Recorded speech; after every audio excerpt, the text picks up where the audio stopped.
Please come to order. Guests, please take your seats. We'll be commencing the opening ceremony soon.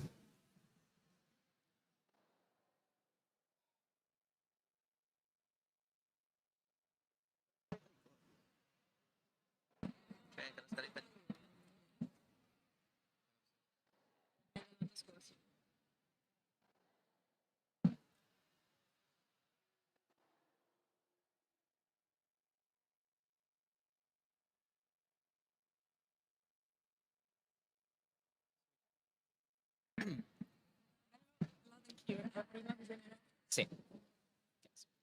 House, please come to order.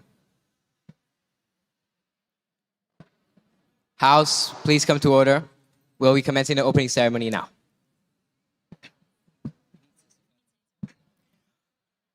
Honorable authorities, keynote speakers, honorable members of the Secretariat, President and Co-President of the International Court of Justice, fellow officers, delegates, MUN directors, distinguished and respected guests, indispensable members of staff, press, and security, good afternoon. I am Gabriel Corbetta, and today I will serve as master of the opening ceremony. Needless to say, I am deeply honored to welcome you all to the official opening ceremony of the 20th annual session of Genoa Model United Nations, titled Echoes of Our Times. With no further indulgence, I would like to officially start today's opening ceremony.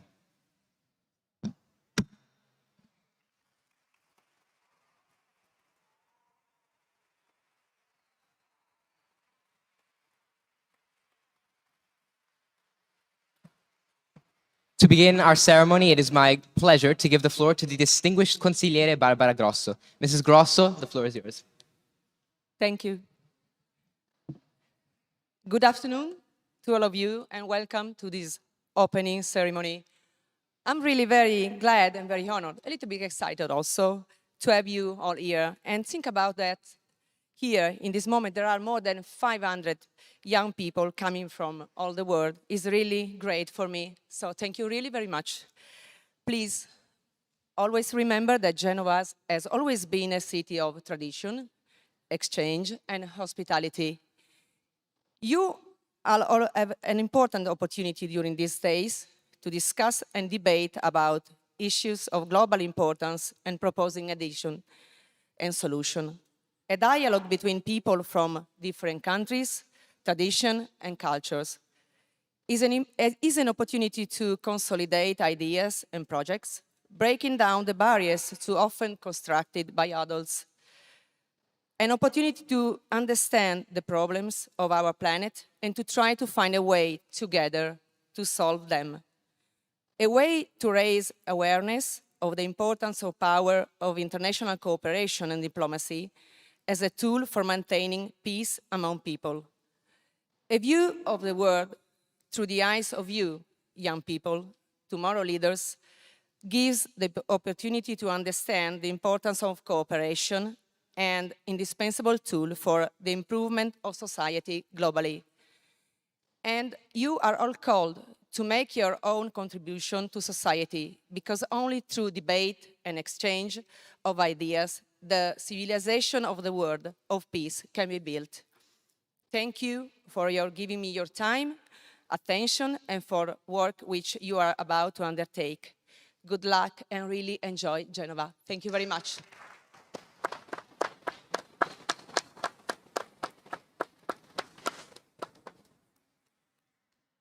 Thank you, Mrs. Grosso. It is now my pleasure to give the floor to the distinguished Assessore al Personale, Politiche dell'Istruzione, Servizi Civici, Informatica, Mrs. Marta Brusoni. The floor is yours.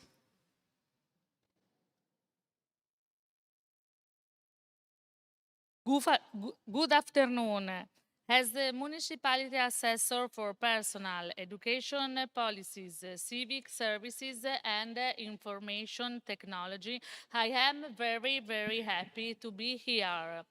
A warm welcome is extended to the 20th edition of the conference by the Municipality of Genoa. I would like to congratulate and thank the Wellman staff, the MUN directors and the city of Genoa. You are quite here in this wonderful place to celebrate the importance of such a large group of young people coming together and confronting crucial political, economic, and social issues. This is very important for us and for our rules. I want to assure you that Genoa and its municipality will be able to move forward a good future for you. But you have to help us. It is very important that you help us.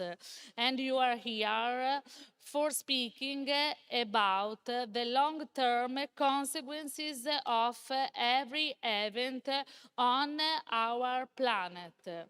Our major tell us every day we do not have inherited the word from our fathers, but we borrowed it from our children, and we have to return it in a better way how we have found it. E ora ragazzi parte la parte in italiano, perché naturalmente preferisco parlare in italiano. Sono molto emozionata di vedervi così tutti riuniti insieme, perché io sono mamma e sono mamma di due ragazzi che hanno la stessa età. Quindi vedervi così eleganti, così sorridenti, potete solo dare la carica emotiva a me come vostro assessore e anche a tutta la città di Genova, che riusciremo attraverso il vostro supporto a renderla una città adatta e sempre migliore per voi. Naturalmente qua oggi si parla in inglese, quindi significa che voi dovrete assolutamente fare esperienza all'estero, ma mi raccomando, portate la vostra energia, portate le vostre competenze, portate le vostre conoscenze qua su il nostro territorio, su a Genova. Mi raccomando, vi aspetto.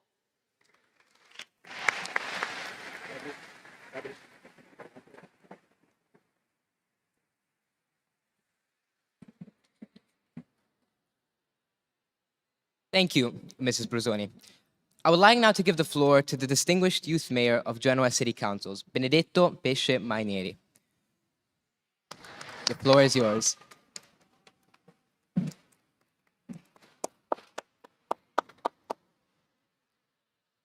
Thank you for the floor. Honorable members of the Secretariat, guests, delegates, are the working, security, press, and staff. I'm Benedetto Pescemaineri, and I have the honor of representing the Genoese youth as youth mayor. I would like to begin by sending a few words on the importance of what you are doing here today.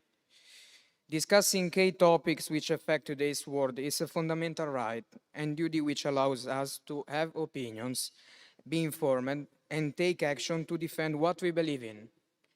Seeing the young generation engaged in shaping the future is truly wonderful. This year, you are discussing issues related to the topic echoes of our times, relating to the global connection between communities and people, culture, religion, and ideals of society in this modern world of ours. Here I know that we have international school participating, and I would like to give a warm and special welcome to the international school, which give our beautiful city an insight into globalization and international mindedness.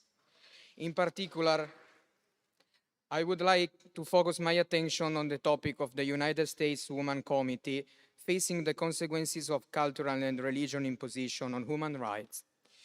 It is important to see and understand this topic to have a developed culture and understanding of how to better our society and help us grow as a community. Every day, we get to work for our city, and one of my main goals is that of making sure that here in Genoa, everyone is respected and able to enjoy to the fullest their rights and freedoms. As youth mayor, I can definitely say that we share a common goal, being the policymaker of the future. GeMUN is for you and for the city a wonderful opportunity to be active citizens despite our young age. We are the demonstration that young generation want to be engaged and active, and we achieve great results. Great thank you to the GeMUN Secretariat for putting so much effort in organizing this conference, and an even bigger one to all of you who are here today. I wish you a all wonderful GeMUN, and for those of you coming from abroad, a wonderful stay in Genoa. Thank you.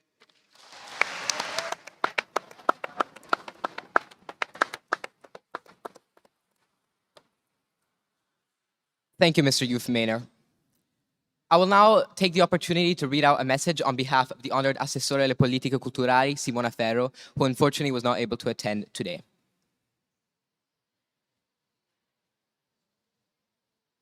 Ladies and gentlemen, dear students, welcome to Genoa. Today is the kickoff day of the 20th edition of the Genoa Model United Nations event that has grown in time, not only in number and variety of participation, and also in cooperation and involvement in the city of Genoa. If today GeMUN takes place at prestigious frames of the Palazzo Ducale Palace, we owe it to the quality of the debate produced by this event, assisted always by an increased interaction between the International Language School Grazia Deledda, United Nations, International Court of Justice, University of Genoa, and other local authorities. This year, the theme will be Echoes of Our Times. In the last year, the war between Russia and Ukraine has witnessed an event of geographical proportions that has had economic and social implications for the entire world. In the vision of this democracy of international collaboration becomes very important negotiating. Diplomacy is the most important strategy, maybe the only way to prevent further escalations. The question of Russia and Ukraine is noticeable in the global economy and reflects in our lives. But most of all, yours, guys, you are the future and you have the right to live without fear. Shadows of the past must be behind and not in front of you. So, we need positive energy, think tank, and hope for the future, so that wars may become only faded memories. With many thanks to Professor Eduardo Lozada Cabruja and Director Daniele Orlando for giving me the honor and pleasure to bring my kind regards in the opening of this 20th edition of GeMUN. Like first member of Department of School, University, and the Youth Policy from the Liguria region, I will always support initiatives like this you are starting today. In this sense, keep up the good work. Thank you.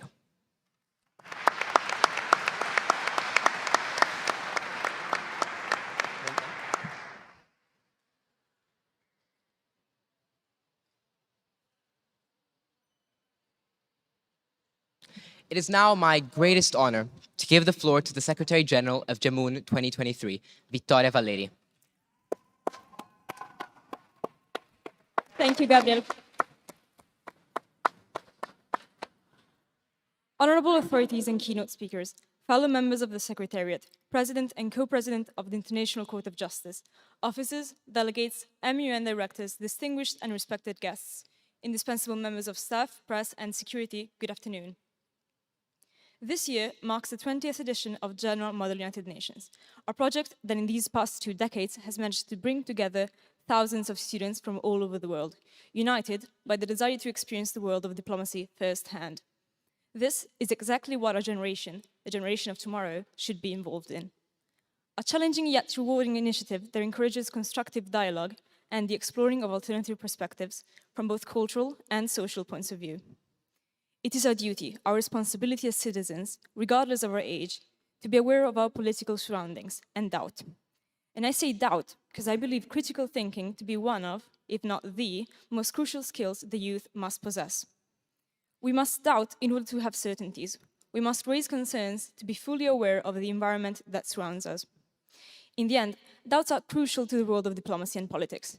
They are what society and hundreds of years of philosophy are based upon. GeMUN wants its participants to be the best citizens they can be, and our jobs as such include verifying, double-checking, both with the information that is given to us and with ourselves, putting the things we're told and the ones we tell others up for discussion at all times. These things are crucial to be politically aware members of society. Diplomacy is all about understanding, cooperating, and coming to terms with realities that shift from our own, and it is impossible to do so without acknowledging all the information that is available to us.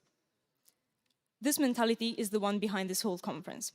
Being able to elaborate on what we stand for and debating and changing one's own perspective accordingly are only some of the essential skills GeMUN installs in its participants.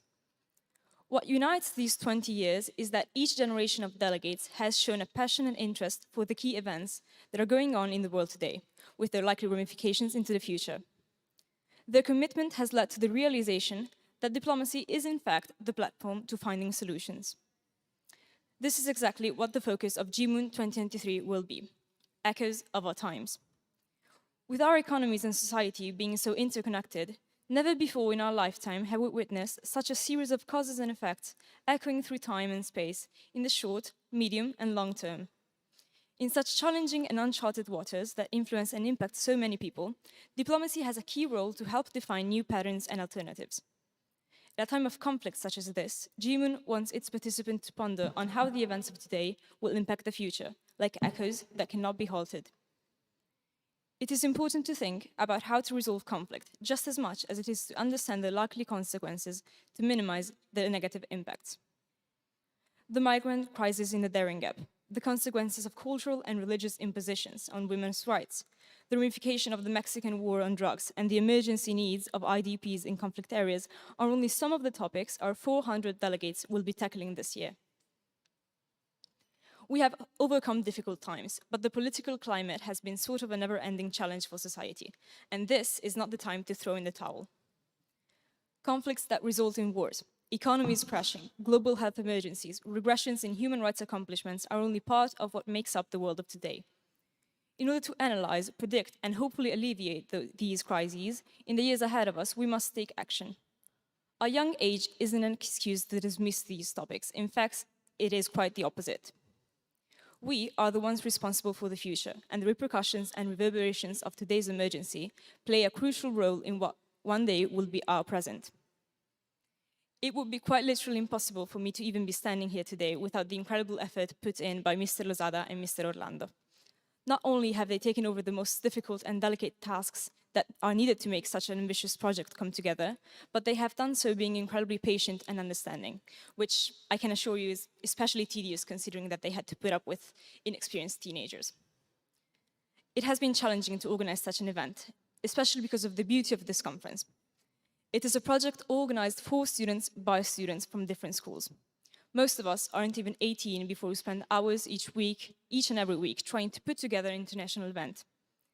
It takes us months to pick out the topics we want to be discussed, to get in touch with guests and keynote speakers, to make sure that breathtaking locations such as Palazzo Ducale can host us. We even take pride in training our delegates, officers, and members of staff, press, and security. This, obviously, entails a great deal of responsibility, but it is all worth it to uphold the legacy of an event that is literally older than all of its participants. This is exactly why we all take such pride in being here today, why I am so deeply honored to be serving as Secretary General, to be representing a project that has enriched my last 5 years in a truly unique way, and I hope it will do the same for all of you this year. I am certain your hard work will result in fruitful debates, and I cannot wait to see all of us working together to see this conference come to life for its 20th anniversary. I hope that all of you, from delegates and officers to staff members, take away from this experience just how privileged we are to be here, because even just acting out diplomacy is a privilege. This experience is one we are truly fortunate to have handed to us, and we must be aware of it. Our responsibility is having to make the most out of this project. These months of preparation and research are needed to be as prepared as possible to debate for 3 days, but it doesn't end here. This experience is one worthy of being lived at a 360-degree angle. It would be a waste not to do so, not to see how even GeMUN can have a considerable impact on our lives. And the first step to achieve that is recognizing our privilege to learn and seek information, to have the opportunity of debating such important matters while still being surrounded by our everyday commodities and technologies. Applying critical thinking to free speech, receiving education and training, bringing attention to significant and urgent topics, these are all things we are privileged to have, and this privilege comes with responsibility. My wish for all of us today is to put things into perspective, to be able to see and think outside of the box and act accordingly. It is a duty not to look away in front of injustice and to actively listen to the echoes of our times. Thank you. I yield the floor back to the Master of Ceremony.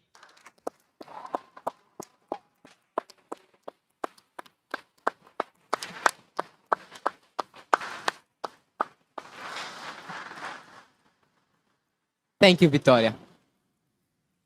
Now, I would like to give the floor to one of the Undersecretary Generals of GeMUN 2023, Matteo Marinucci. Undersecretary General, you have the floor.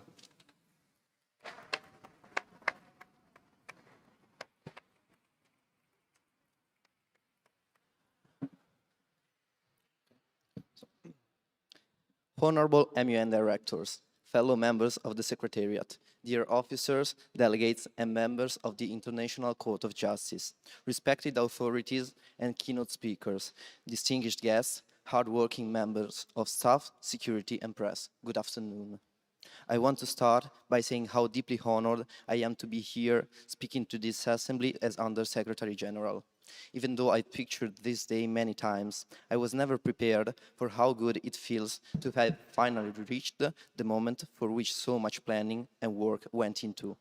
Preparations started last year, right after the end of GeMUN, and it has been really amazing and inspiring to see how this team, led by our most wonderful MUN directors, Mr. Orlando and Mr. Lozada, and Secretary General Vittoria, came through and organized an event of this magnitude and prestige. This was made possible not only by ourselves, the Secretariat, the heads of staff, press and security, and the ICJ presidency, but also by the continuous efforts of everyone involved in this special project. So I would like to thank everyone from the bottom of my heart, every delegate and officer, member of staff, security or press, member of the ICJ and MUN director, as it is mainly thanks to you that I'm able to stand here delivering this speech. This year's theme is Echoes of Our Times, a theme chosen in a moment in which everything is extremely interconnected.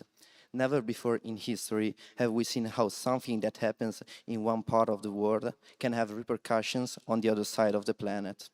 Also, we did not have the awareness of how the choices we make today will profoundly affect our future and the future of generations to come as we do today. After conceiving this theme, we realized that we wanted the main focus to be on conflicts and their repercussions. It is imperative for us not only to consider conflict in its most common connotation, that of war, but also as a process of harm perpetrated by one party on another. I believe that by bringing up the topics we did, we were able to achieve the focus we wanted. To get a grasp of this, I can talk about Sokim's topic, handling civil unrest under repressive authoritarian regimes, and young women's topic, facing the consequences of cultural and religious impositions on women's rights, in which we can really notice how conflict can be seen as a divergence between authorities and people, and does not necessarily need to escalate into something violent. By contrast, in other topics, such as minimizing the environmental footprint of the conflict cycle and evaluating measures for the redistribution of energy sources in conflict-affected and high-risk areas, I think we went deep in exploring how conflicts have had and will have repercussions on the world. In addition, we wanted to bring to light some situations that we believe are underreported, such as the wars in Mexico, Tigray, and the Democratic Republic of Congo, and the ongoing migrant crisis in the Darien Gap, because some of us were unaware of these circumstances. When we came across them, we became interested and wanted more people to be aware of them. Like we combined efforts to achieve our goal of organizing this conference, I would like to wish you cooperation in analyzing the topics we presented and addressing the issues they raise. We hope that these debate sessions will echo in every one of us, making it easier for us to understand what is going on around the world. From this understanding, I hope we will be able to act and collaborate with others to make the world a better place for us all. With this hope, the only thing I can add is that I wish you all to have a fruitful debate and enjoy working on a project that I believe is one of the best opportunities we have to realize what we can do for ourselves and get a sense on what a future in diplomacy might look like by playing an active role in a fictional one today. I yield the floor back to the Master of Ceremony.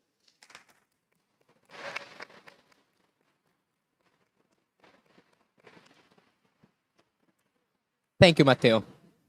It is now my pleasure to give the floor to the Co-President of the General Assembly, Eleonora Seghezzo. Ms. Co-President, you have the floor.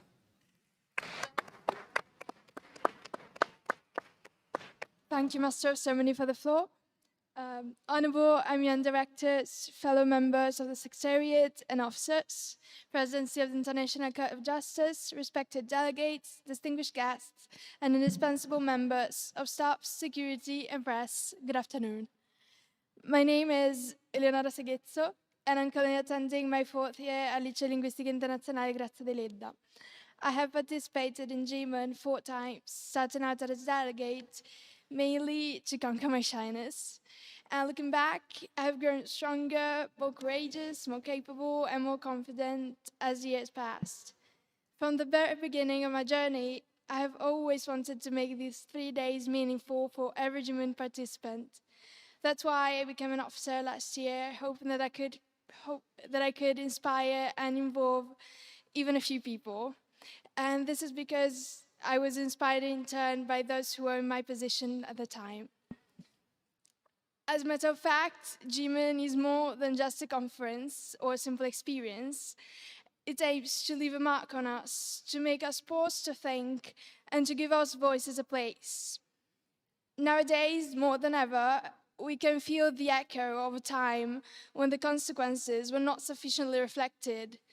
Just think about the war that broke out a year ago in Ukraine, while many of us were sitting in this very room discussing human rights or climate change caused by people who didn't think enough about the consequences of their actions.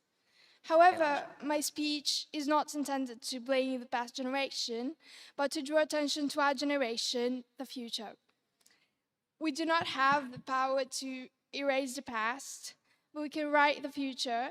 We can be aware of the past mistakes that were made, minimize their effects, speak up whenever we can, and ensure that we learn and that we will not make those mistakes again. So we're now here not only to have a good time or to pretend to be a well-dressed politician, we're here to bring awareness and to protect our actual future. So I hope from the bottom of my heart that GeMUN will mean to you what it means to me, and that it will be unforgettable, but most importantly, meaningful. In conclusion, I would like to thank our incredible MUN directors, Mr. Lozada and Mr. Orlando, and my fellow colleagues. It's been a pleasure to work with you. Thank you for being part of my GeMUN experience. Thank you. I yield the floor back to the Master of Ceremony.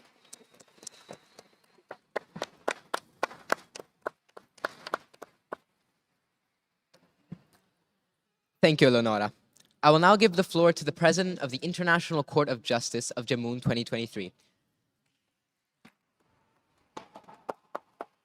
Mrs. President, you have the floor. Thank you. Whew. Wow. Honorable Master of Ceremony, Secretary and Undersecretary General, MUN directors, officers, distinguished guests, esteemed delegates, indispensable members of staff, security and press, fellow member of the ICJ, good afternoon. My name is Giorgia Zilioli, and this year it is a pleasure for me to serve as GeMUN's President of the International Court of Justice for the first, and yes, unfortunately, last time. Since I have the honor to represent such an essential organ of the United Nations, I would like to briefly explain what the ICJ is and how it works during a conference. Here at GeMUN, we discuss cases still unsolved at the real ICJ. Advocates have 3 days to display evidence and witness to convince the judges of the rightfulness of their parties' claims.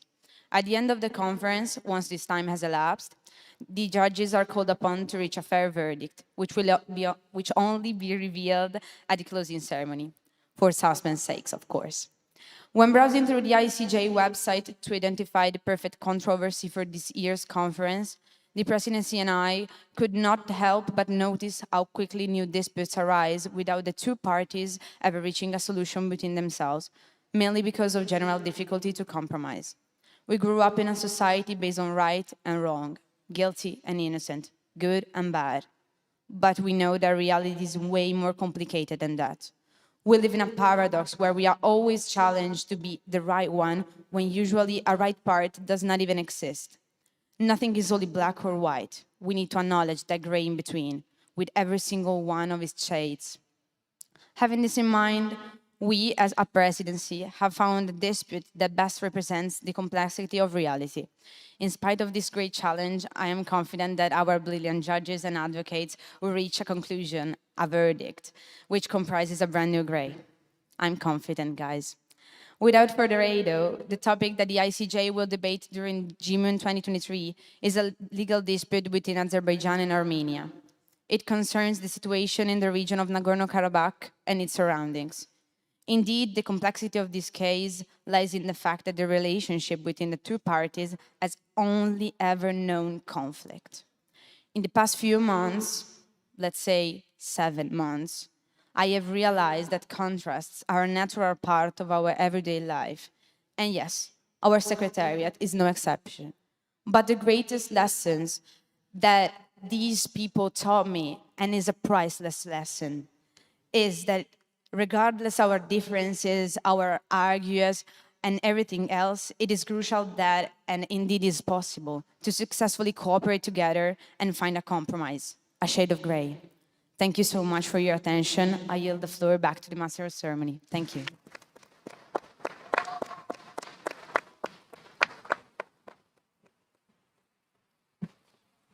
Thank you, Georgia.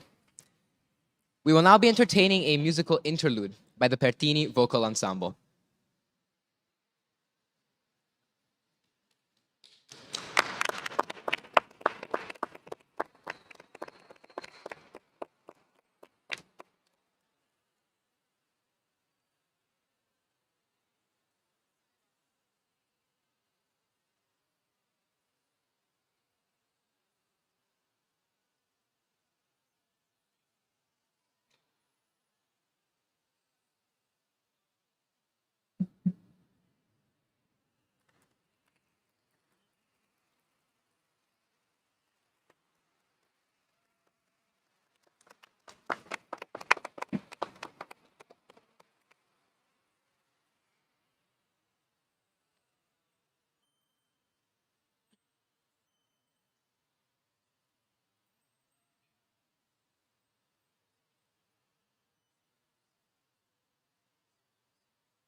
Robin Hood said Little John, come dance before the Queen.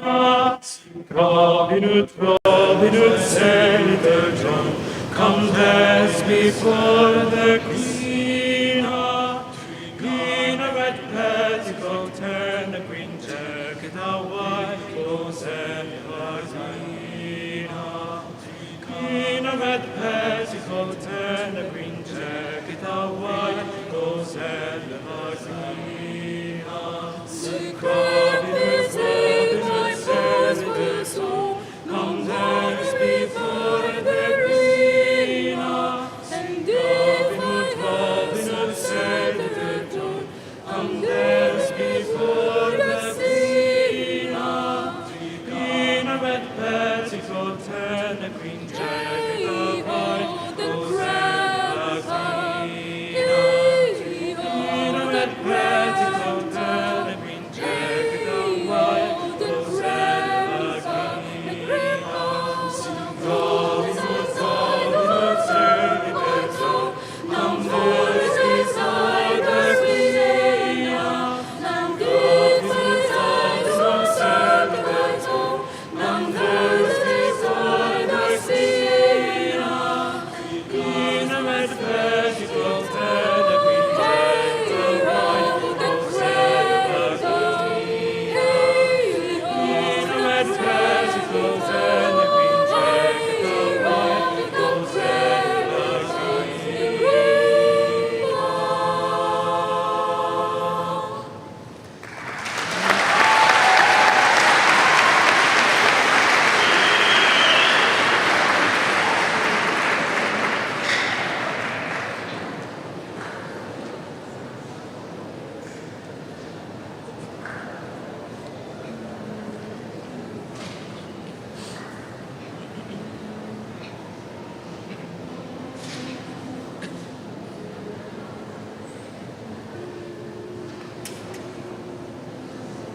cantai allegramente per amor d'una mia amorosa, già da me sta sempre ascosa, e se mi fa viver dolente, e se mi fa viver dolente. Già cantai allegramente, sol per amor d'una mia amorosa, sol per amor d'una mia amorosa.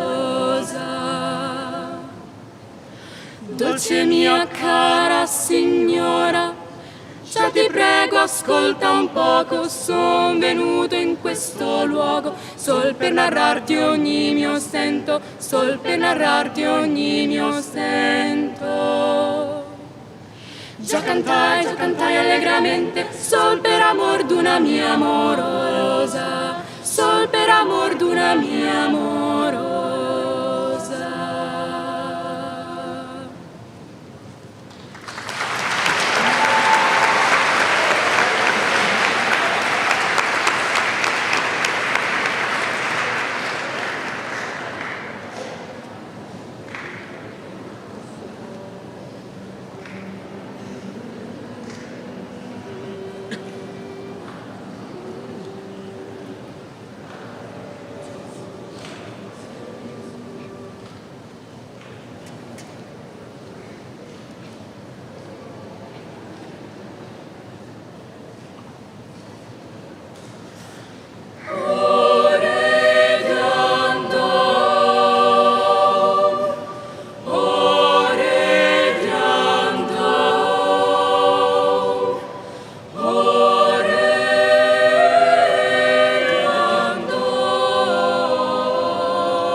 Thank you so much for the stunning performance. I would now like to give the floor to the Consular Agent of the United States of America in Genova, Anna Maria Saiano. Mrs. Consul, you have the floor.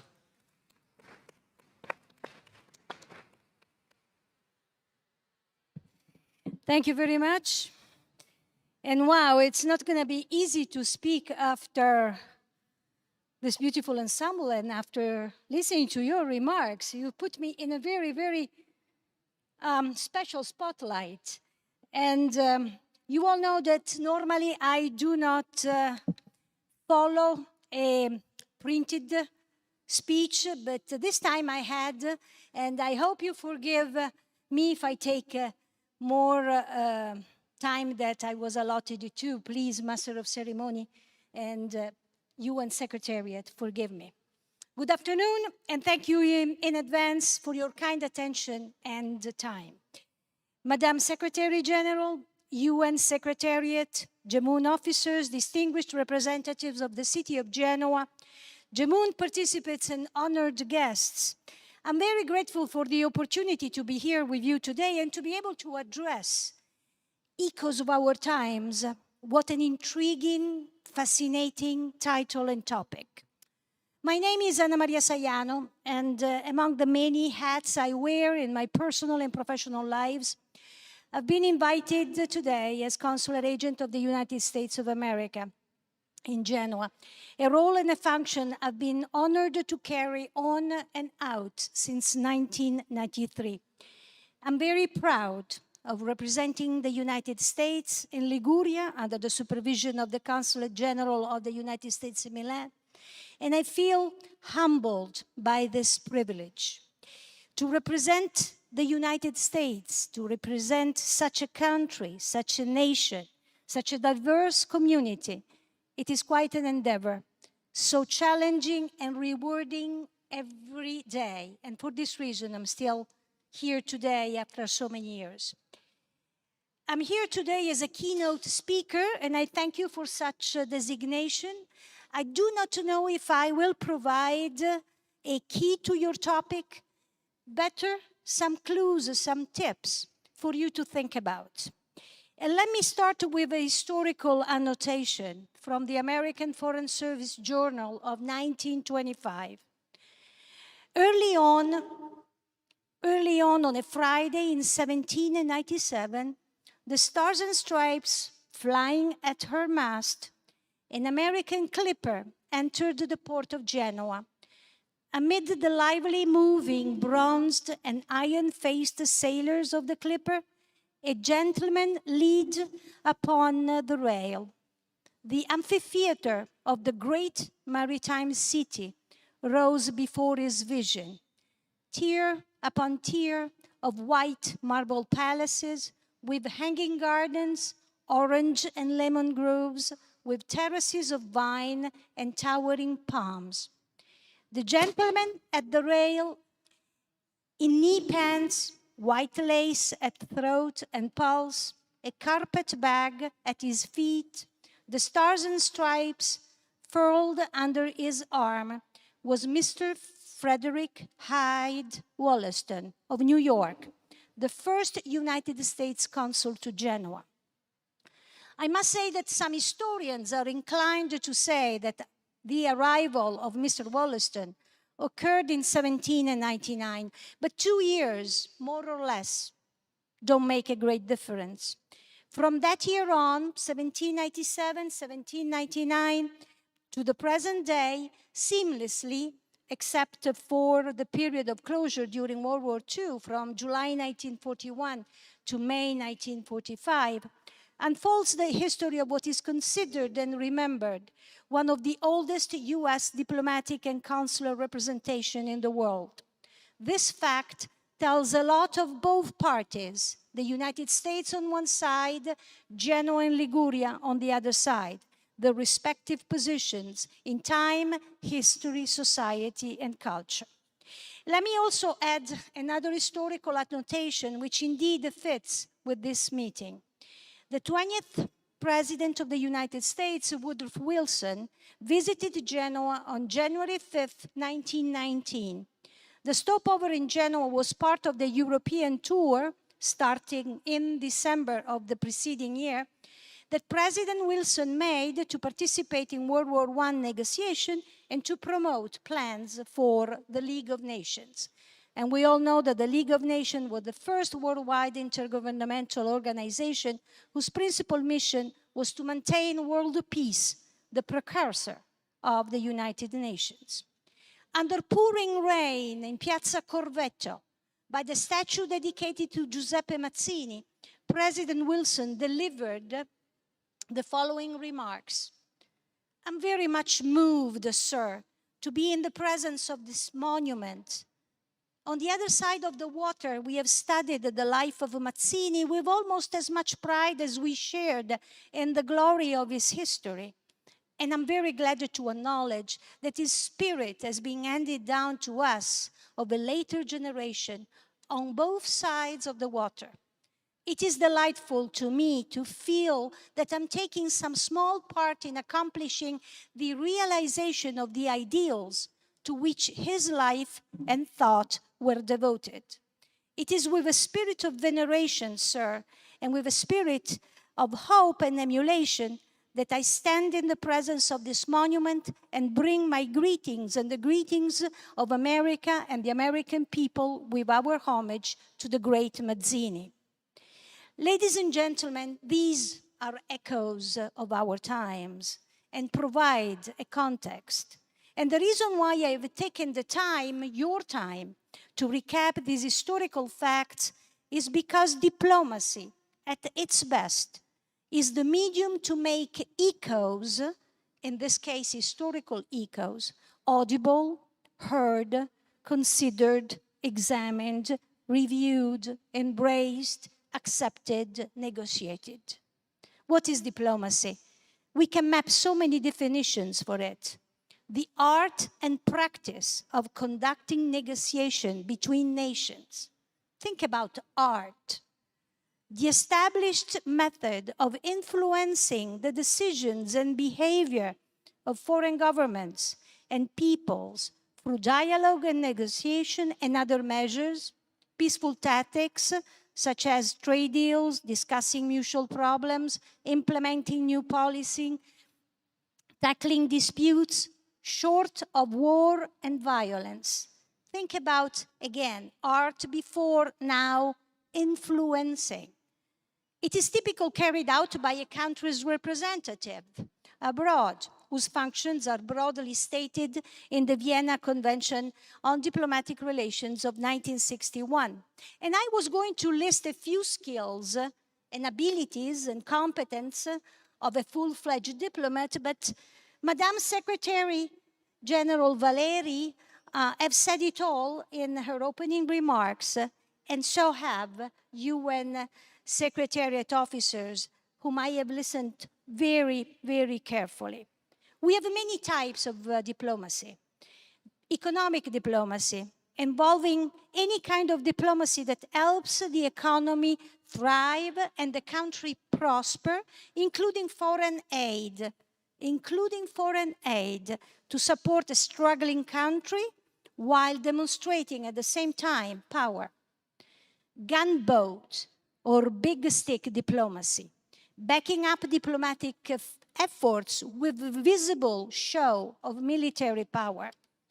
Public diplomacy, devising a strategy to communicate directly and openly with other countries and the press through branding. That's a very interesting activity, which has to do with promoting a positive image of the country to the press and foreign nations, including rectify negative stereotypes and advocacy. And I don't have to give you a definition of advocacy because you know it very well. Cultural diplomacy, my favorite type, often overlapping with public diplomacy. And I must say that my interns from this are very much aware of why I love cultural diplomacy. Culture is one of those broad terms that can cover a lot of different things. But for today's purposes, I'm borrowing one scholar definition. That is, culture is the shared patterns of behaviors, interactions, and understandings that are learned through a process of socialization. These shared patterns identify the member of a culture group, and these same patterns distinguish one culture group from another. Now, for diplomacy as defined above, in other terms, the formal management of international relations between two countries, governments talking to governments. If that is the case, we could say that cultural diplomacy is people talking to people. You talking to me. You talking to this beautiful audience. And the role of cultural diplomats is to create the conditions for people in their own country's cultural group to talk with people in the cultural group of another country. This means, in my case, explaining the United States, its foreign policy, its culture, its history, and of equal importance, listening to the other side, understanding its cultural values. The American journalist Edward Morrow famously said, the real crucial link in international exchange is the last 3 feet, which is bridged by personal contact. One person talking to another. One person talking to another. Person-to-person diplomacy equals cultural diplomacy.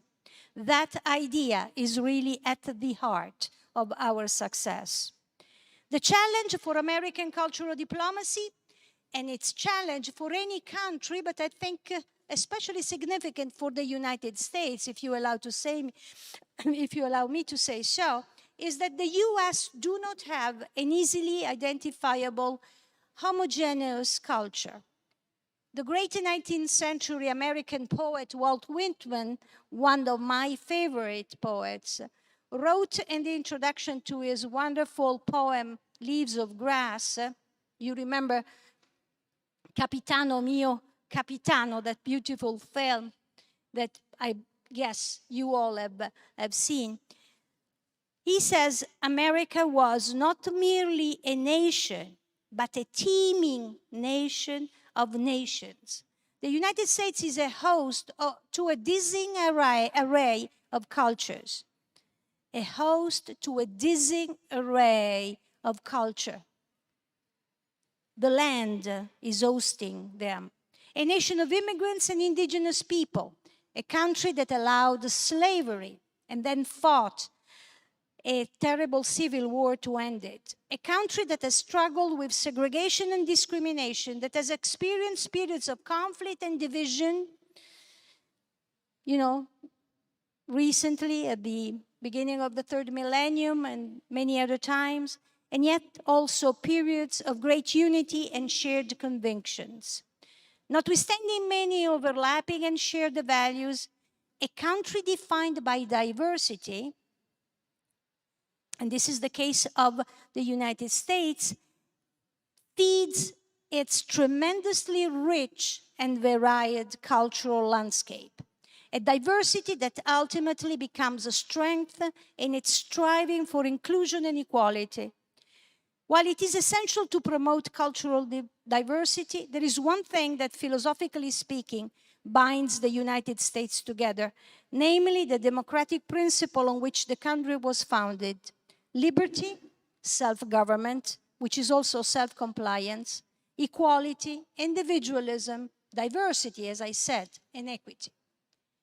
Even if the implementation of those values has been imperfect historically, they are a very significant cultural touchstone for Americans from all walks of life. These are echoes of our times. What is an echo? A repetition, an imitation, a reflection, a repercussion, a result, a trace, a response.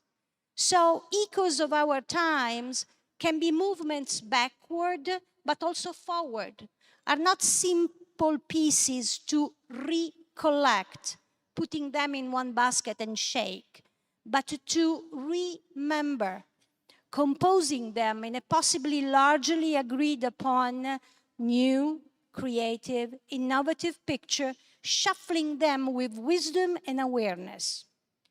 Here is an example of remembering echoes of our times. Addressing the link between climate, conflict, and environment is a critical piece of the new US government framework for addressing fragility. And as the Biden administration scales up its efforts to center climate change in its foreign policy and national security agenda, it's going to be essential to consider the linkages between climate action and opportunities to build peace.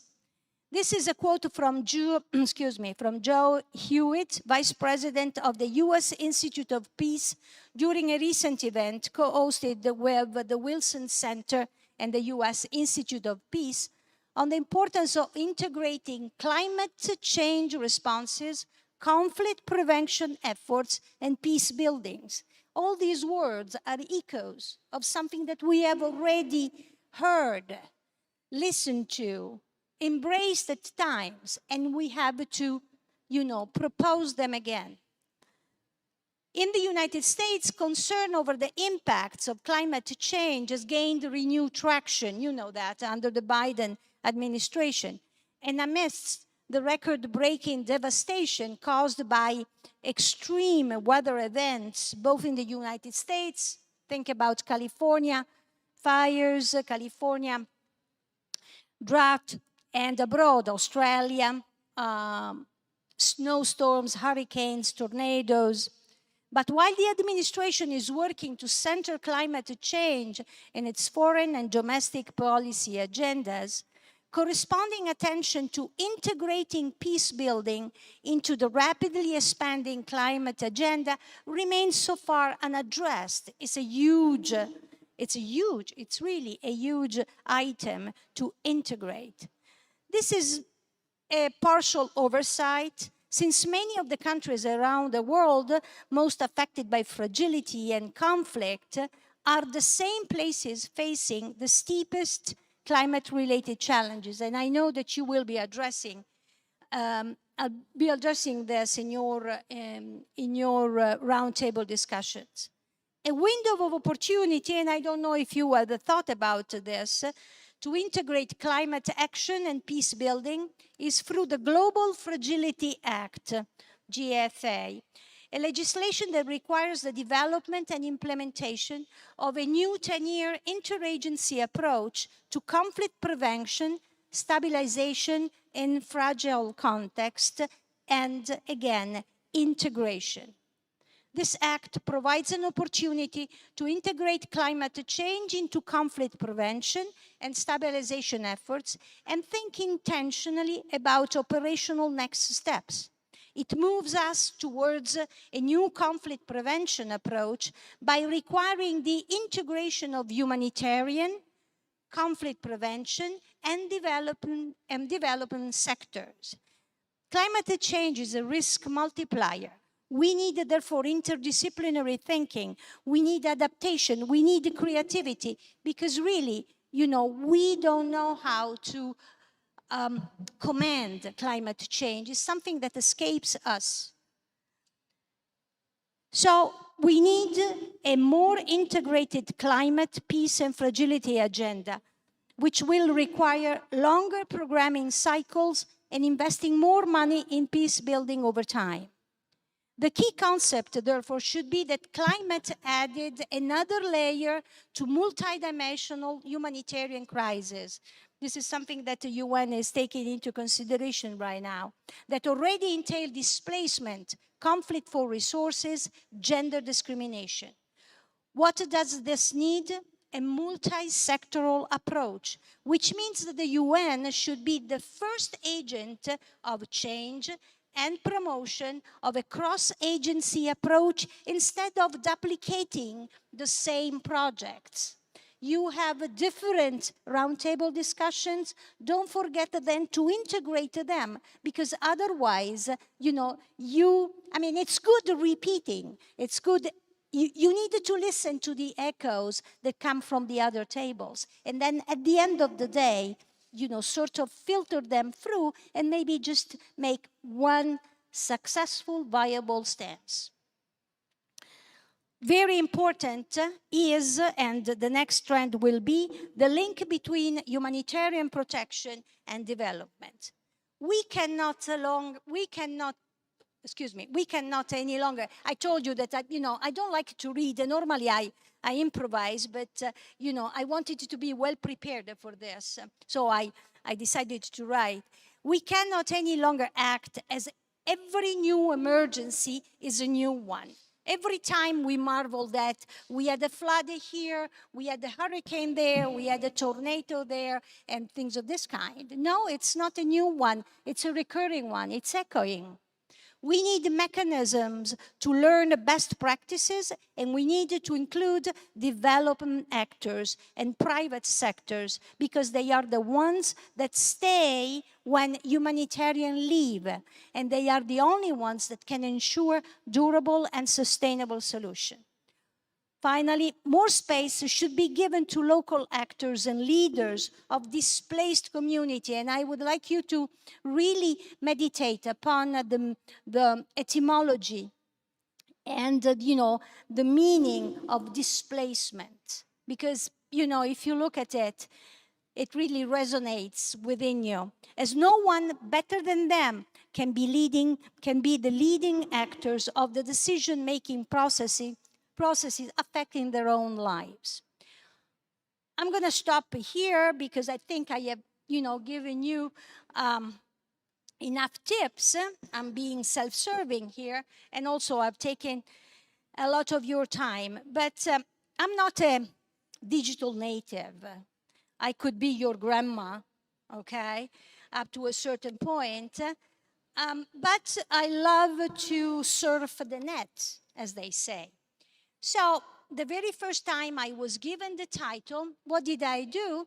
I went to Google and I Googled echoes of our times. And I found that it is the title of an LP, but also of a song by Shakin' Stephen, the professional name of Michael Barrett, March 4, 1948, a Welsh singer and songwriter. I didn't know him.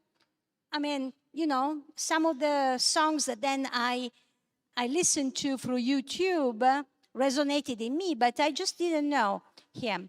He was the UK's biggest selling singles artist of the 80s. Echoes of Our Times grew from Shaky's realization that, like most of us, he knew so very little about the background of his family, the stories of his ancestors' loves and lives lost, and their struggles to survive. And I would like to read, and then you can go on YouTube and listen to the song, because it's a very, very nice ballad, very moving. I would like you to read, to end my remarks, with Shakin' Stephen's lyrics of Echoes of Our Times. When your country needed you, you did what you had to do. They said never we would go through this again. Just one bullet was the start, and it ripped away the heart. A generation torn apart with the pain.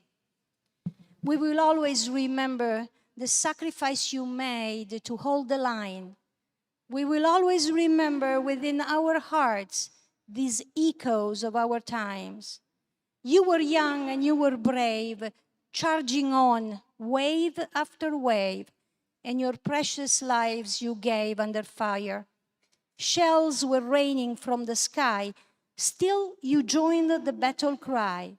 You were fit enough to die on the wire. We will always remember the sacrifice you made to hold the line. We will always remember within our hearts these echoes of our times. And if true we had to tell, we only stand because you fell.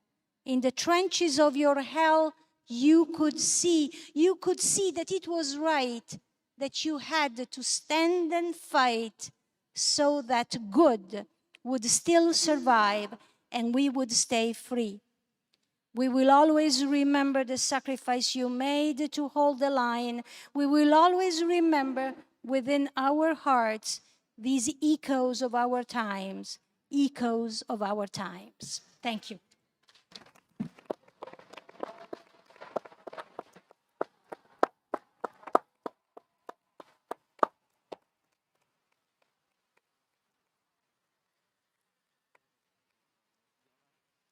Thank you, Mrs. Sayano, for your wonderful speech. It is now my pleasure to give the floor to the representatives of Help Code, Alessandro Guarino, followed by Irina Gora-Tedesca. You now have the floor.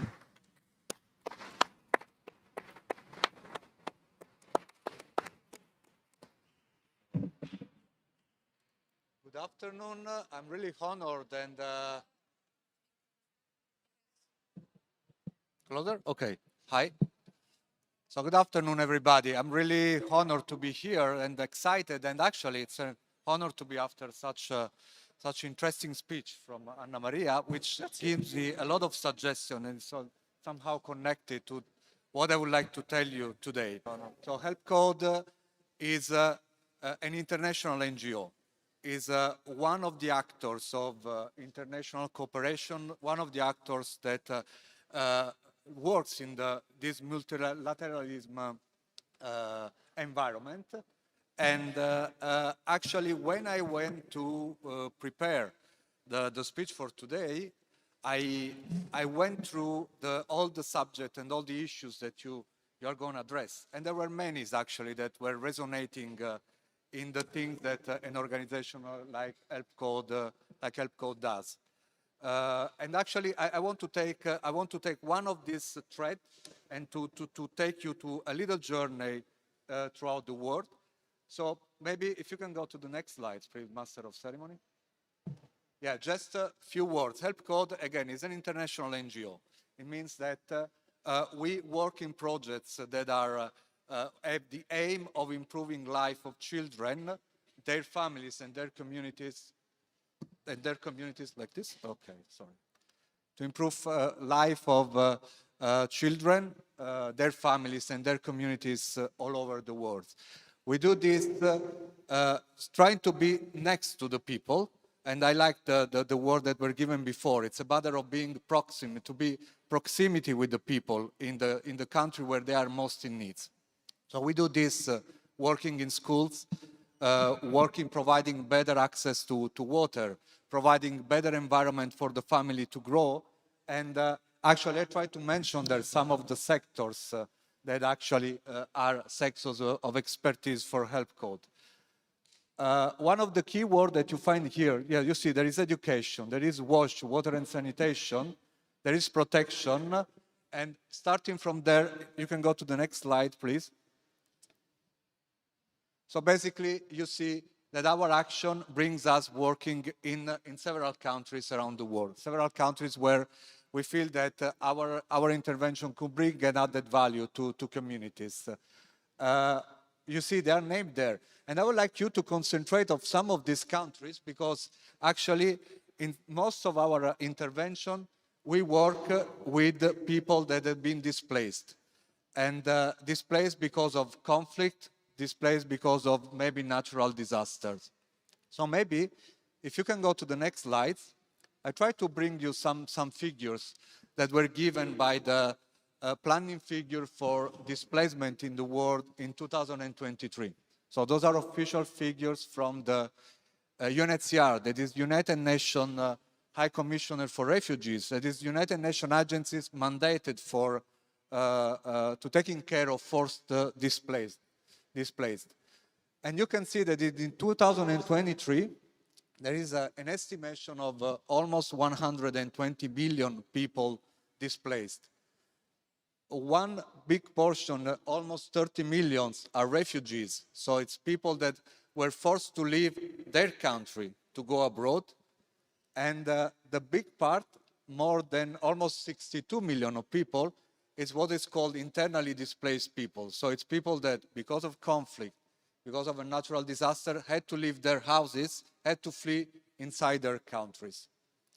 So here is where I will take you to a couple of countries before giving the floor to my colleagues. Because it's the first country, and if you can go next, it's Yemen. So Yemen is a country in which since 2015, there is a humanitarian crisis, there is a conflict that actually it's creating a massive displacement. You see, over a population of 33 million people, we have more than 4 million people that were forced to leave their houses. So the moment, I mean, that you have people that leave their places, maybe they leave without having, being able to bring anything with them. They don't have house, they don't have, they reach places where maybe they don't have access to food or anything. So basically, just to give you an idea on what is an action that Help Code does in Yemen, we take care, we try to protect children. If you go next, please. So basically to create network that involve both children, their parents, and their caretakers to improve the protection of the children that are, again, suffered from an extreme trauma. Or maybe we can provide, if you can go next, we can provide clean water to people to the place where they are forced to settle. They can be IDPs camps or they can be informal settlement. You can go next, please. And of course, we work in schools. We work in schools providing materials to children, providing, in some cases, even rehabilitating or reconstructing schools, in some cases, providing school materials. So now, in the next slide, I will take you to another humanitarian crisis, and this time is Mozambique. Mozambique, again, some figures. We have 32 million people, and in the northern part of the Mozambique, in Cabo Delgado, that is at the border with the northern border with Tanzania, because of an internal conflict, we have today more than 1 million people that were forced to leave. And here, I did not mention on the slide, but the total population of the area is it's around 2.5 million. So half of the population were forced to leave in an environment where already the level of service available for the people are really, really low. So this is where actually international NGO, United Nations agency can go and can reach the people, providing maybe, again, access to safe and clean water. If you can go next. But also creating maybe safe spaces for children and women who experience violence. This is one of the dimensions that is often present during the displacement related to conflict. If you can go next. Or maybe even when the displacement it's known to last for long, to try to provide livelihood opportunity for people, in this case it's for women, to start again a new life in the place where they've been displaced. I think that was the last one, yeah. Or maybe, no, sorry, again, to providing safe environment for children and for youth where they can play, they can heal, they can relate with other peers. So I think that actually my journey stops here, because then I want to give the floor to my colleague Irina, that she is Help Code representative in Ukraine, in Kiev, and she can tell us something more about the situation there.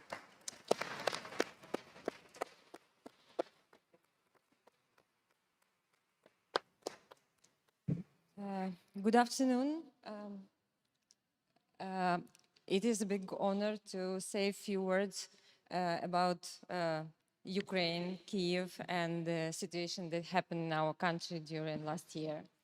So to understand the context, I know that Ukraine in all news last year, but of course a lot of information, and I want to share some view from inside how it's look like, especially when we're speaking about displacement person.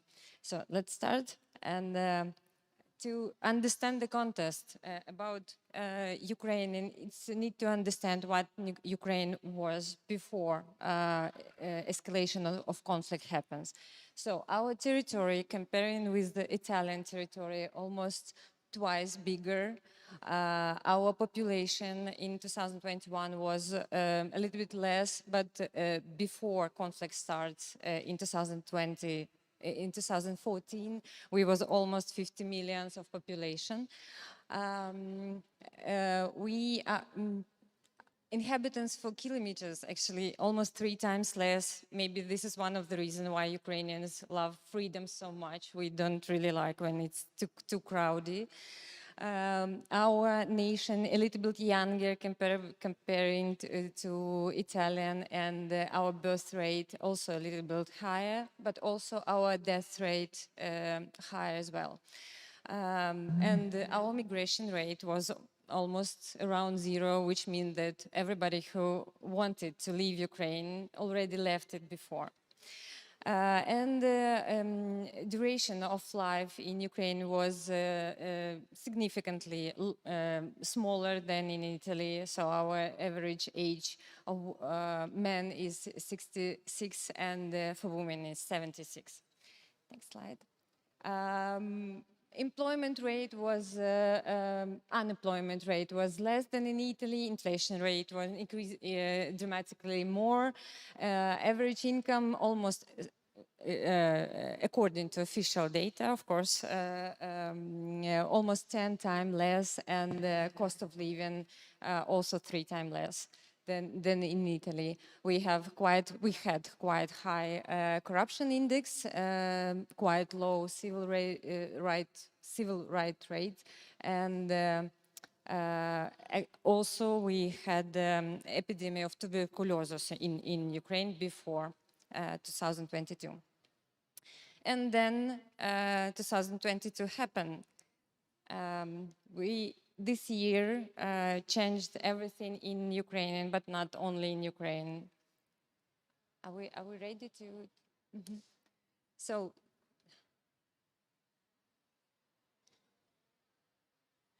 this interactive map shows how everything was happened during the year. I just received latest statistic that, of course, the invasion started from all the parts of Ukraine, and almost half of our territory was in risk and was occupied. The third of territory was occupied by the Russian troops. I just received latest statistic that during 2022. 5,500 rockets were directed to the land of Ukraine, and also 1.1 thousand of drones attacked territory of Ukraine. So as you can see, it starts very quickly, but then when Ukrainian forces start to fight back, actually everything starts to change. I will share, in Ukraine, we was really surprised how quick we deoccupied some of our territory, because sometimes they just run away. So we deoccupied north. We again started to move to the eastern part. And if we can move a little bit faster this video.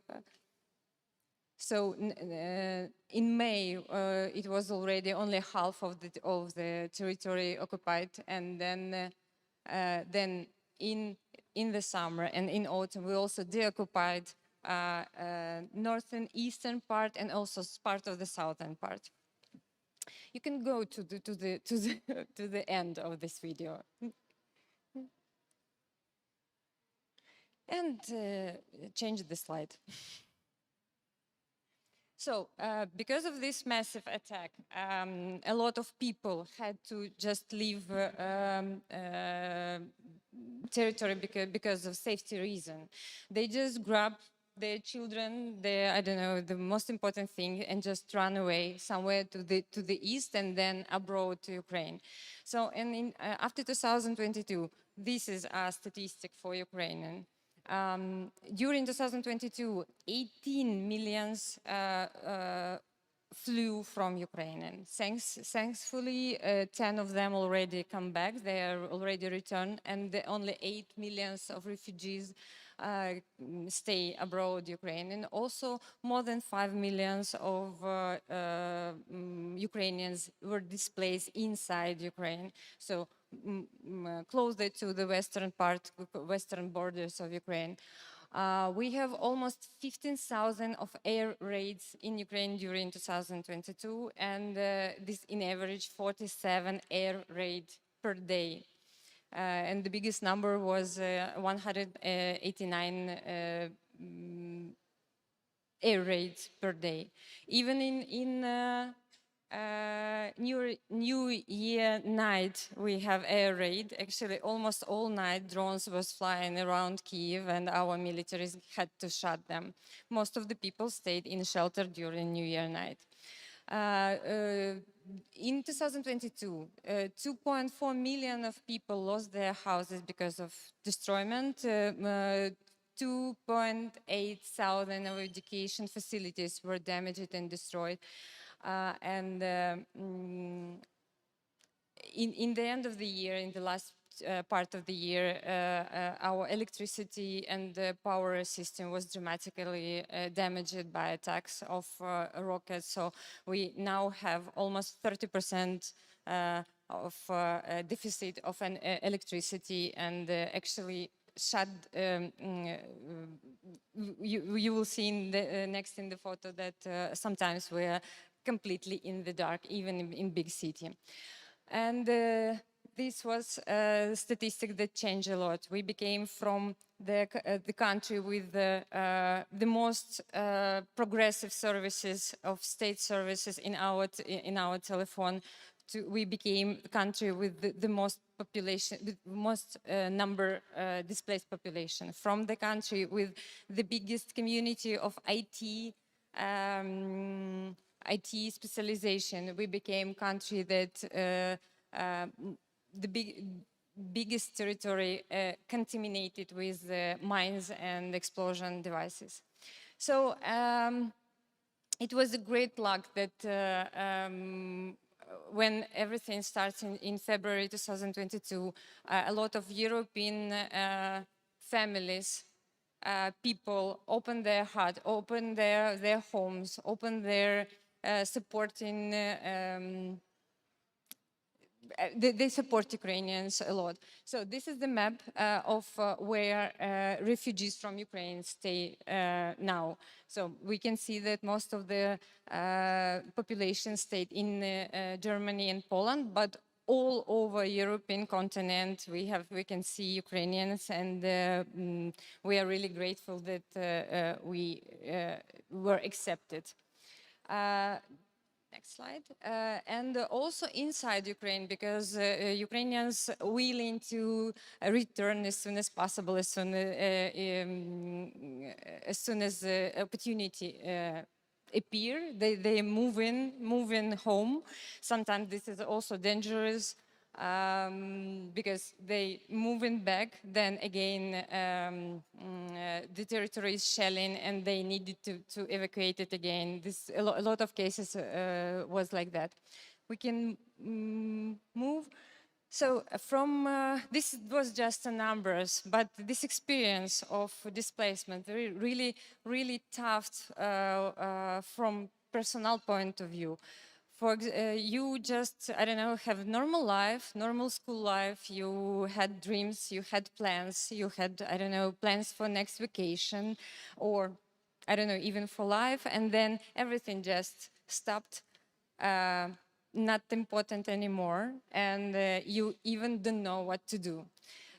During displaced process, a lot of families were separated because men were not allowed to leave territory of Ukraine. Women just took their children and go abroad. Sometimes one neighbor from one village just took 10 children of neighboring houses and took them abroad for more safety place find. Here, you can jump. This is just the photos. This is the railway station in Kharkiv when state organized evacuation trains actually it was free of charge. Everybody can accept it, but a lot of people wanted to do this. So this crowd actually was dangerous itself. Next. But people use it as possible. Just every corner of this train also was used, so everybody was willing to move a little bit and to give space to their neighbors. A lot of tragedy actually happened there because nobody knows. Actually, nobody knew what will be the plan. Where somebody will stop, where they're going. The main goal in that moment was just to leave dangerous territory and then decide what to do. Children, parents, women, a lot of change. A lot of scariness in there, as you can see, and these tremendous difficulties when you try to support vulnerable group of population.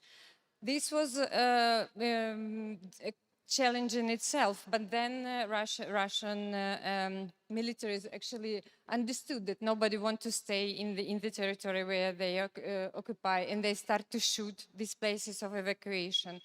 Where people gathering just to leave Ukraine. It was a lot of incident in railway station, also in the road. This is the main street of one of the main street in the Kyiv, the longest one, and this is the queue to leave Kyiv first days. Some people spend 2 days just to leave Kyiv because of the traffic jam.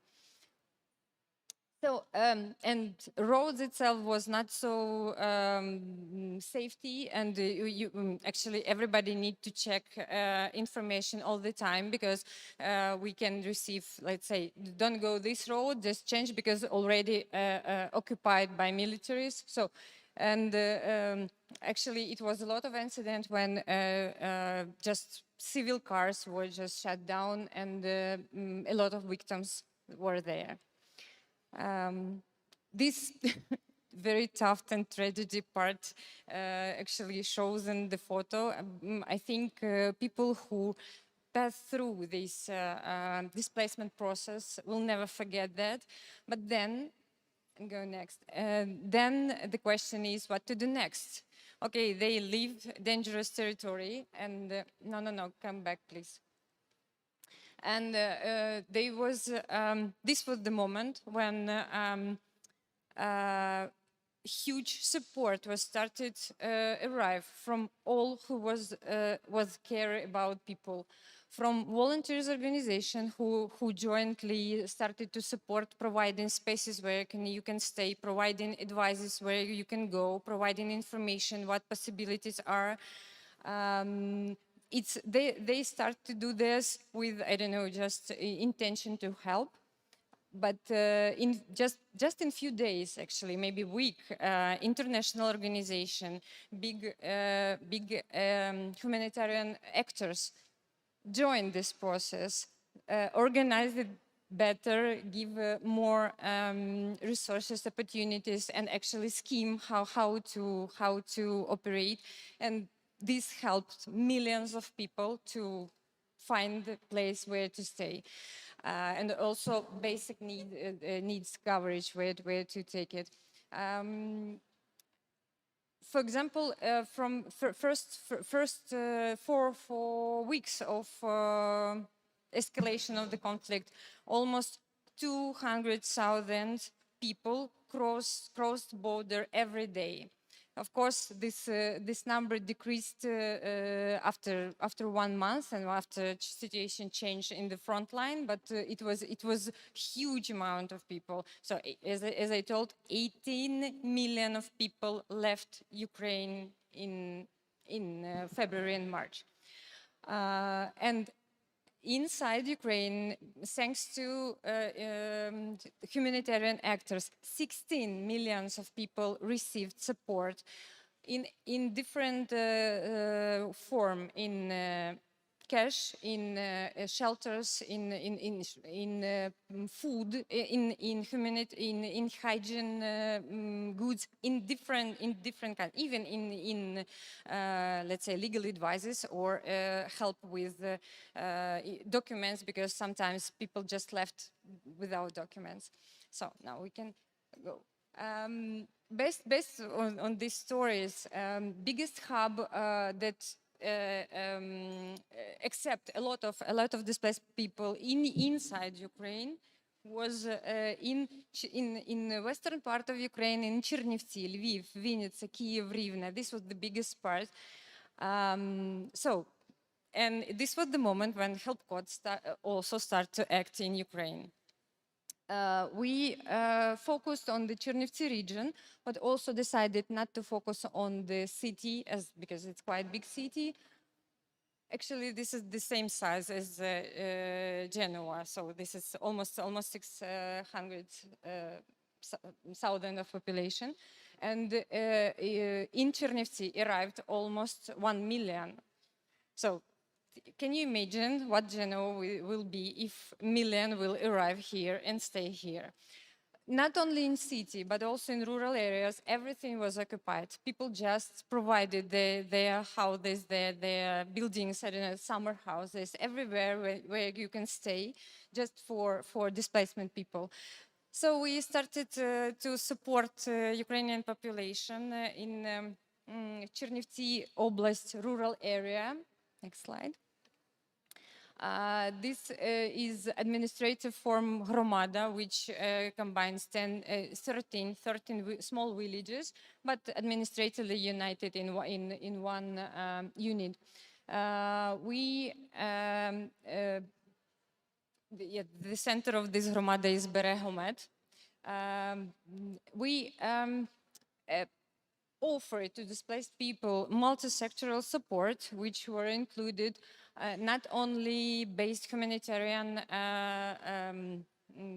goods like hygiene kits or food, but also cash assistance and also psychological support for children, and a lot of activities, both group and private, to give them opportunity to feel that maybe they are not at home right now, but this is also a place where they can stay and where they can live. Most of the activities of this project build good connection between acceptance community and displaced people, because of course first of all everybody open and everybody want to support, but can you imagine when, I don't know, after 3 months some guests in your house ruin something, yes, for example walls, or children too loud, you can understand what problems everybody can meet in this area. So we can go more.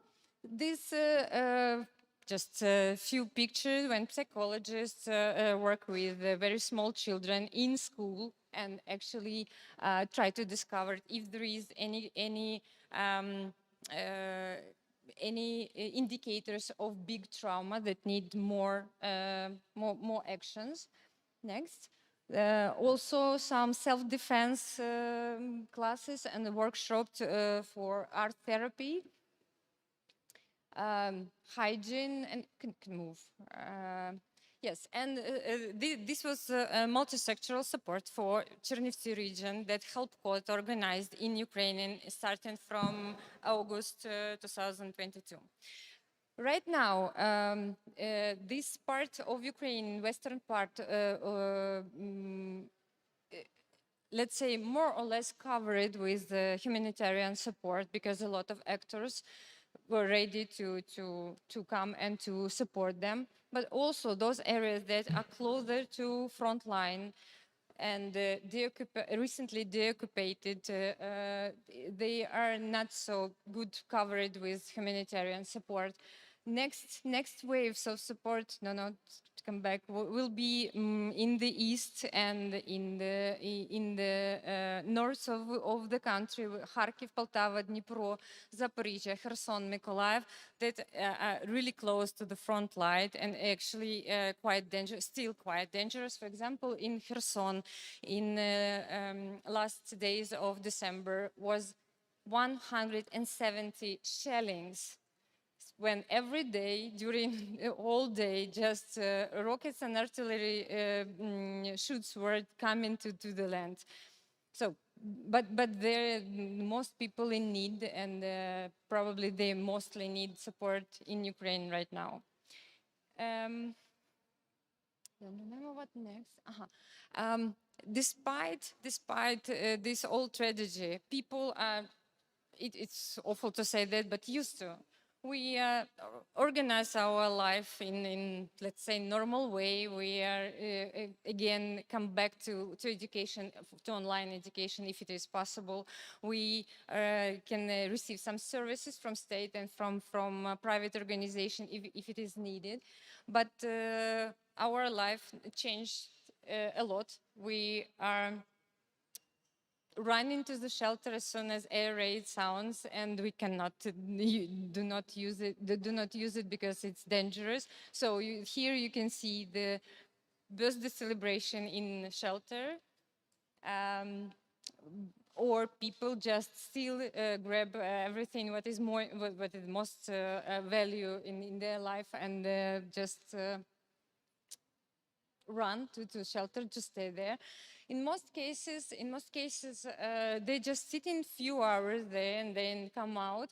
But of course, there is no possibility not to use the shelter, because one of 10 cases will finish with some tragedy, like it was in Dnipro in December 2022, when just rocket shot ordinary house with with numerous apartments, and actually destroyed not only lives but also actually everything for those people. So, and of course, because we are a country in war, a lot of cases when militaries die. This is someone's father, someone's brother, someone's maybe sons, yes, also, and this is how this is how we bury those people who died in the front line. So let's go and come back to displaced people. Still, a lot of people continue to be displaced, and some of them actually even don't have place to return, because this is what the picture what left from their house. They probably need to have some plan what to do, and what to do not only for themselves but also for their children, where to stay, where to educate children, how to feed them. I don't know what the resource of money they can find, and so on. This is how Kiev looks like. In Kiev, we live normal life, excluding air raid. Actually, this is absolutely normal life. You can find everything what you need. But of course, this is how Kiev looks like when electricity is not switched on. And of course, we have all these remembers about how it was in March and in April. So next, thanks to our politicians, our president, and our diplomat team, all diplomat team of Ukraine. Ukraine now receive everything to fight back to this escalation of the conflict. We receive weapons, we receive support, we receive collaboration and cooperation that aimed to make Ukraine win in this conflict. Thanks to our president, in all countries, greetings, Slava Ukraini sounds, and response, Heroям Slava also sounds. But thanks to those who decided to jump in to support just ordinary Ukrainian people who donate and who opened their houses or gave support to just people who arrived in Europe. Ukrainian people received chance not only to have a safe place, but also to believe again that everything can be recovered and their life can also return to normal. So, as said President in New Year night, who need to act to actually everybody need to act. Everybody can do something. Diplomatic team can make big efforts and big results, but also every citizen of the world can do something. So thank you for your attention, and thank you for invitation.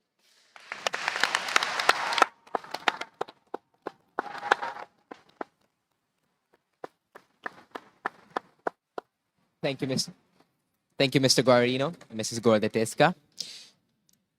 Now it is my pleasure to give the floor to the GeMUN Director, Eduardo Carburja Lozada.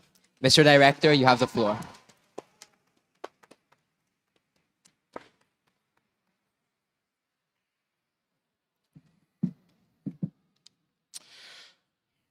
Dear guests and participants, let me begin by thank you all for taking part in this conference. Working with you has been a pleasure. My address is not only to our local students and directors, but also to all the participants from abroad, some of them even from overseas.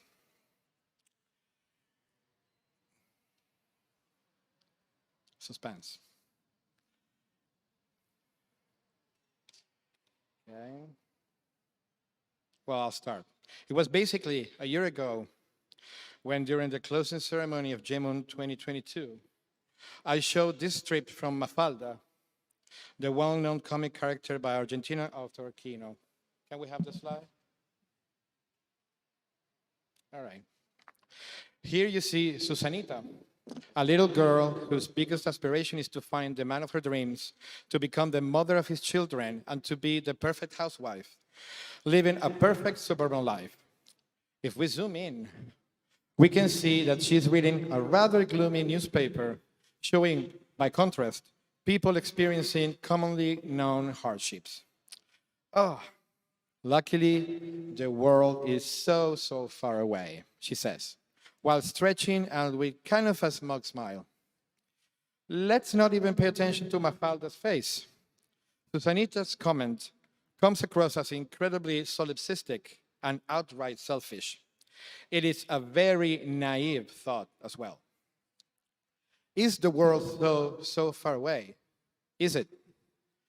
This strip is from the 60s, and the answer to this question was already a resounding no. Now, the times have naturally changed, and in a world where information is literally at the tip of our fingers while scrolling down on a smartphone, it becomes even more evident that the world is right there. We can keep scrolling until we find a makeup tutorial or a fun video about kittens, while skipping the terrible news of a devastating earthquake in Syria and Turkey, with a death toll that kept rising for too long because the help needed could not be provided presently. Or an ecological disaster in Ohio, USA, of which we still do not know the consequences. Yes, we can decide not to touch these events with our fingers. We can cover our eyes, ears, and mouth, like those famous tree monkeys.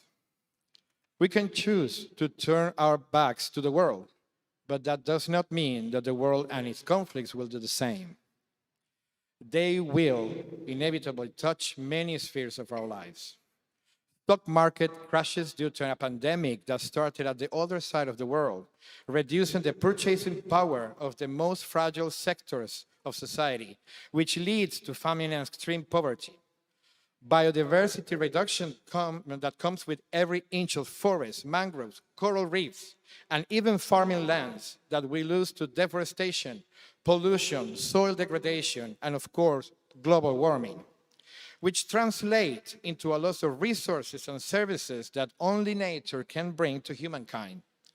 Entire populations are being displaced by these aforementioned factors, moving beyond borders, not even looking for a better life, but just for life itself, while irresponsible political actors use them as boogeymen to build a platform, causing a rise of toxic patriotism, xenophobia, and hate, and fascism.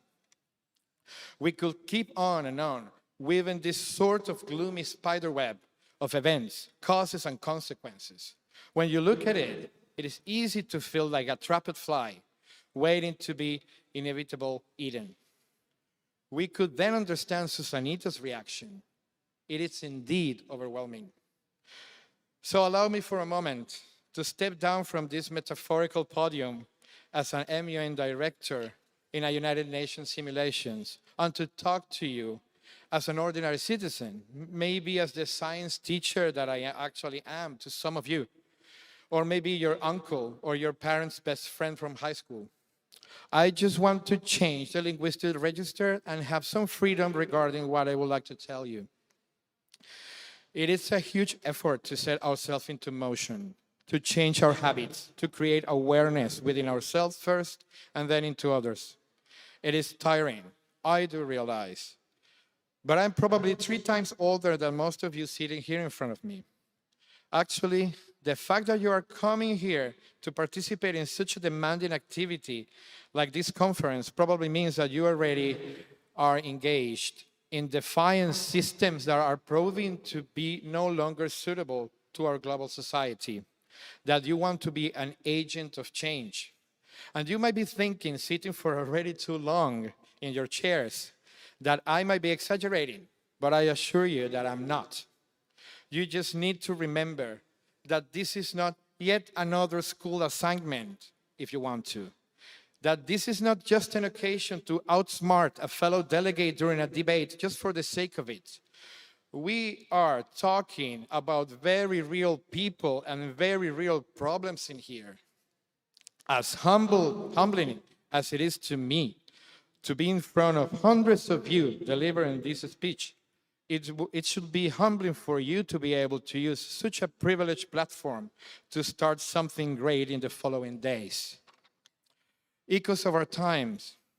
As a science teacher, I immediately think about brain waves produced by synchronized electrical pulses from masses of neurons communicating with each other. This is how you produce ideas, how you come up with solutions to revolutionize the world.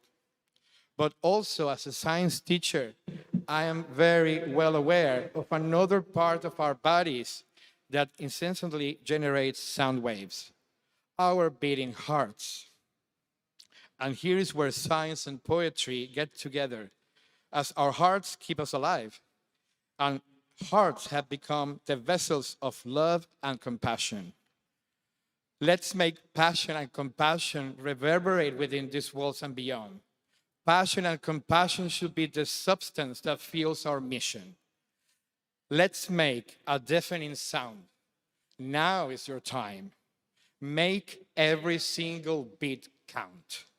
Thank you. I yield the floor back to the Master of Ceremony.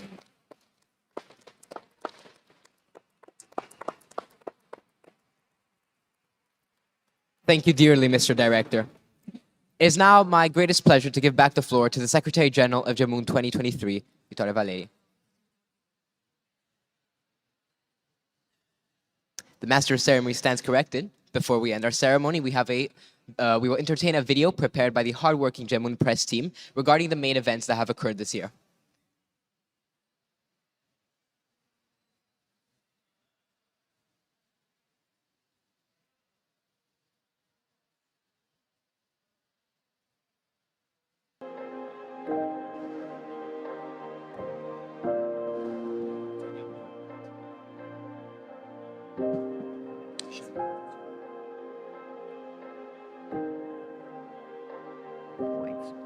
The pandemic's official worldwide death toll surpassed 6 million today.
Thank you so much, press team.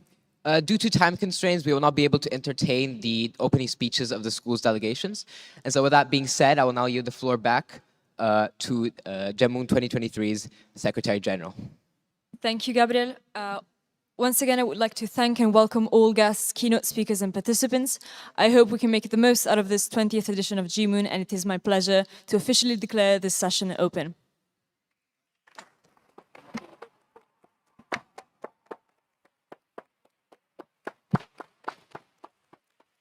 And with that, I would like to thank you again on behalf of the whole Secretariat, all authorities, guests, keynote speakers that join us today. And I'd like to wish all officers, delegates, MUN directors, staff, and security members, as well as all others, a wonderful GeMUN 2023. This concludes the official opening ceremony of the 20th annual session of General Model United Nations.